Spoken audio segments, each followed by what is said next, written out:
কিশোরগঞ্জের তাড়াইলের ৬ নম্বর দিগদাইর ইউনিয়নের সিংধা বাজারের মোড় হতে করাতি সিংধা সরকারি প্রাথমিক বিদ্যালয় পর্যন্ত ৯০০ ফুট দৈর্ঘ্য ও ৮ ফুট প্রস্থ কাঁচা সড়কটি ইটের সলিংয়ে পাকা করা হয়েছে।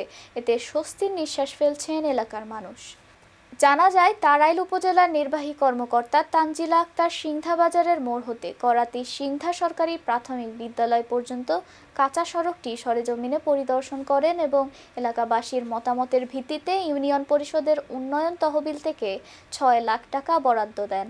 সড়ক উন্নয়নের অর্থ বরাদ্দ ও নির্মাণ কাজ তদারকির দায়িত্বে ছিলেন দিগদাইর ইউনিয়ন পরিষদের ৪ নম্বর ওয়ার্ড সদস্য ইসলাম উদ্দিন, ৭ নম্বর ওয়ার্ড সদস্য শফিকুল ইসলাম বাচ্চু, সংরক্ষিত মহিলা আসনের ২ ইউপি সদস্য নার্গিস আক্তার ও হাফসা আক্তার। সিংধা বাজারের মোড় হতে করাতি সিংধা সরকারি প্রাথমিক বিদ্যালয় পর্যন্ত সড়কটি ছিল কাঁচা এবং উঁচু নিচু গর্তে ছিল ভরপুর। উপজেলার সঙ্গে যোগাযোগের গুরুত্বপূর্ণ এই সড়কটি পাকা হওয়ায় সবচেয়ে বেশি উপকার হয়েছে কৃষকদের। তারা উৎপাদিত ফসল এখন খুব সহজেই বাজারে নিতে পারছেন। এছাড়া স্কুলগামী শিক্ষক ও শিক্ষার্থীদের জন্যও অনেক সুবিধা হয়েছে। সহজ হয়েছে মানুষের স্বাভাবিক যাতায়াত, সহজতর হয়েছে গ্রামীণ হাট বাজারে পণ্য পরিবহন, রোগী আনা নেওয়া হয়েছে নিরাপদ।